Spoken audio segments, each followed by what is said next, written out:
What's up, guys? I am very excited because I got my Jurassic Park Breakout T-Rex in the mail from Chronicle Collectibles, and I'm going to be doing a video review of the product for you guys. So let's go ahead and jump right into it. First thing we'll talk about is the box art itself. And the front of the box, of course, as you can see, we have the Jurassic Park logo, and in the background of the box you can see that we have the turned over Jurassic Park Tour Explorer, and you can also see the shadow of an open T-Rex mouth, which is a pretty cool touch. So let's go ahead and take a look around the box. Here at the top we have the InGen logo and a little bit more of the Jeep. Okay, we flip it over to this side here. We have the Chronicle Collectibles logo and the Jurassic Park Breakout T-Rex sign on the side of the box. And this is pretty cool too because they have the quote from Alan Grant: "Dinosaurs and man, two species separated by 65 million years of evolution, have been suddenly thrown back into the mix together. How can we have the slightest idea what to expect?" So that's pretty cool that they added that in there. And then we look around at the back of the box. We have another look at the turned over Jurassic Park Tour Explorer, and a look at the statue itself, making it look like it's attacking the Jeep. Also really cool. I've already taken the statue out of the box because I wanted to take a few moments to look at it, to gather my thoughts about what I wanted to say about the statue. So let's go ahead and take a look at that next. So here is the statue out of the box and assembled. It comes in a couple different pieces. The Rex is all one piece, so don't worry about that. Then there's the base that includes the actual standing portion and this concrete block, and then the fence is 3 pieces. Okay, and they all have their own little pegs, and they all fit at angles. So if you try to put it in straight up and down, you might be led to believe that it doesn't fit, but it does. Especially the center one here that has the power indicator lights on it. It fits at this pretty extreme angle, because if you remember in the movie when she's busting out of the fence, her body pushes this post over, and that's the way it fits in the base.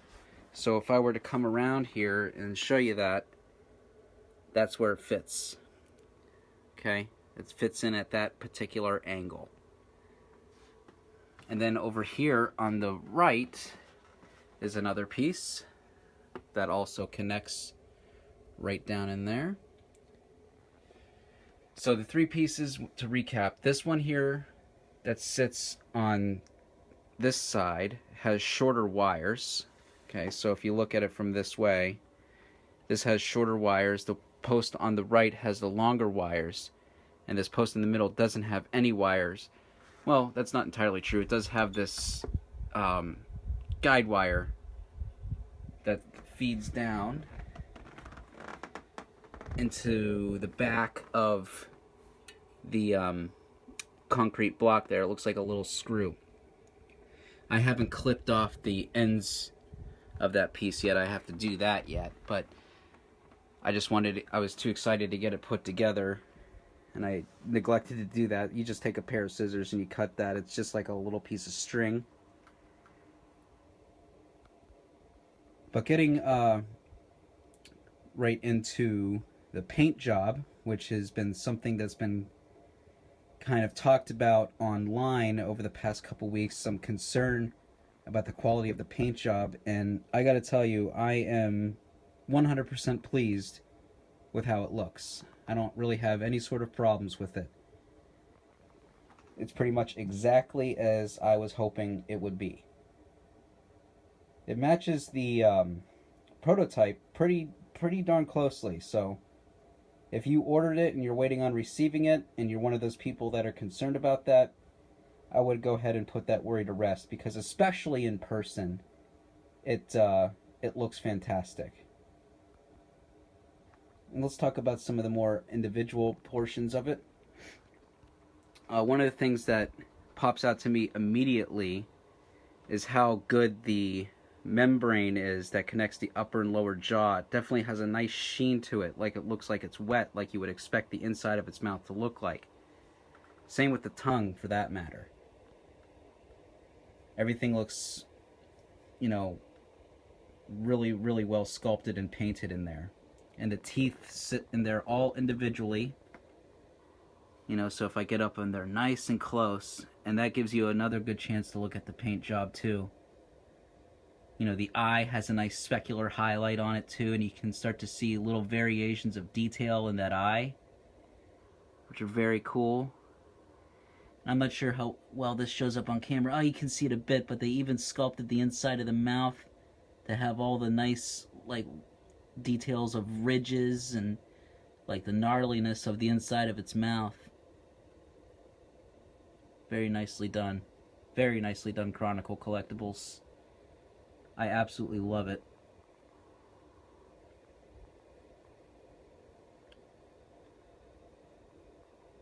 You know, I want this video to be as comprehensive as possible, so I'm going to show this to you guys from as many angles and as many positions as possible. So I'm going to go ahead and rotate this statue a little bit closer to the front so we can look at it from the front here. And if you happen to be looking at it from this position, she has a really menacing look on her face. It's like she's staring you down, which is really cool. And we'll go ahead and rotate it a little bit more. Look at it from this side here. And let's just take the camera all the way down the length of the body here.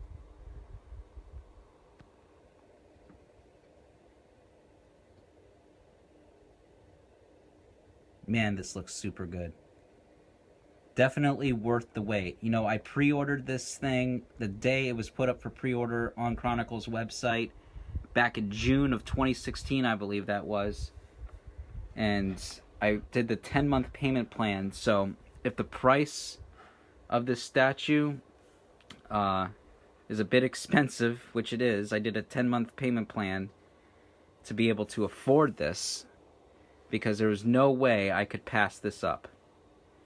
Even though, like I said, I mean, these are not cheap pieces, but you really do get what you pay for. And this is, if you're a Jurassic Park fan, I don't think any one of you would be disappointed to have this in your collection.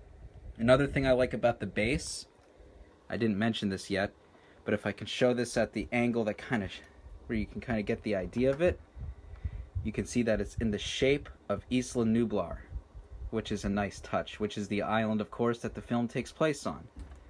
I don't know why I would need to explain that to you. If you're watching this video, you likely already know that, but in case you don't, that's a nice little detail. When we get close up on the skin, you know, the sculpt has all sorts of nice little details of bumps and wrinkles in the skin. This was digitally sculpted by Dean Tolliver, who is their Chronicle Collectibles in-house digital sculptor, and he did an absolutely fantastic job sculpting this. And another thing about it is it's super sturdy. Like, it's a really heavy piece, actually. I would say it weighs in at, you know, probably close to 10 pounds. You know, the base itself is really sturdy, so when you place it in the pegs, this thing's not moving. Okay? So if you have pets or anything, I don't think you'd have to worry about them tipping it over or anything like that. Alright, so this is how I'm going to display my T-Rex. It's on my dresser. And if I look over to the right, until I can figure out stuff to put over there, I put the box that it came in.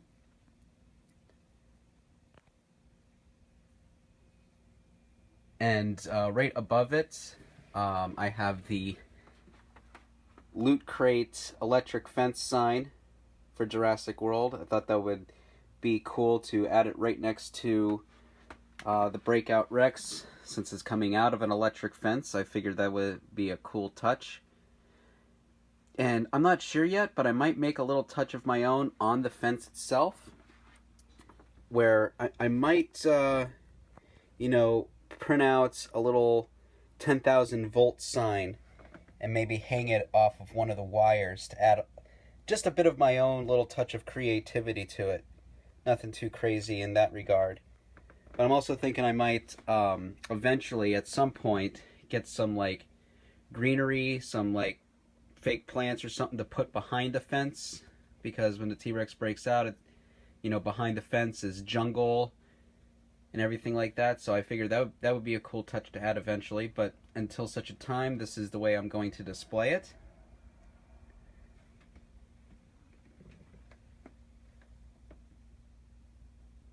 And if I pan over there, you can see my other dinosaur collection over there on my other stand, my book stand.